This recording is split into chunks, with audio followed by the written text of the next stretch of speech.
ఇప్పుడు నా నా ఛానల్లో వీడియోస్ చూడండి.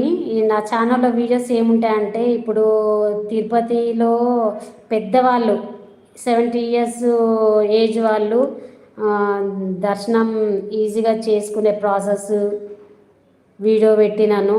దాంట్లోనే ఓల్డేజ్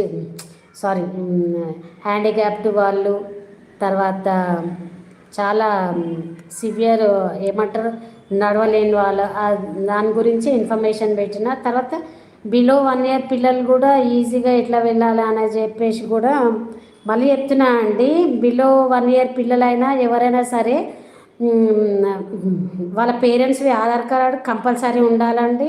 ఆ తర్వాత బిలో 1 ఇయర్ పిల్లలు పుట్టిన హాస్పిటల్లో వాళ్ళది తీసుకొని రావాలి, సర్టిఫికేట్ తీసుకొని రావాలండి.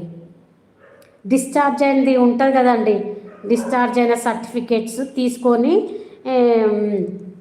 ఏమంటారు, మనము ఇక్కడ తిరుమల దర్శనానికి వెళ్ళినప్పుడు మీ ఆధార్ కార్డులు ఖచ్చితంగా ఉండాలి. ఇద్దరిది, మమ్మీది డాడీది ఖచ్చితంగా ఉండాలి.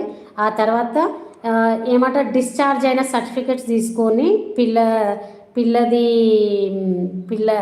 ఎవరో బాబో అబ్బాయి ఎవరో కానీ వాళ్ళ డాక్టర్ సర్టిఫికేట్ తీసుకొని మనము తిరుపతికి వెళ్తే మీకు ఈజీగా దర్శనం అయిపోతుందండి. మీరు అక్కడ సుభదం నుంచి మిమ్మల్ని పంపిస్తారు. ఇవన్నీ మోస్ట్ ఇంపార్టెంట్. ఇవి లేకుండా మనం